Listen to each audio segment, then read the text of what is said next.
Saya sandaran di tiang, tiangnya ambruk, sayanya jatuh. Saya sandaran di tembok, temboknya runtuh, saya juga runtuh. Saya sandaran kepada orang kaya, dia jatuh miskin, saya bangkrut.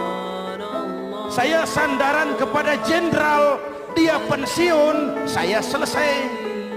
Tapi kalau saya sandaran hanya kepada Allah, Allah tidak akan pernah miskin, Allah tidak akan pernah lumpuh, Allah tidak akan pernah terpuruk, dan Allah tidak akan pernah berkurang kekuasaannya.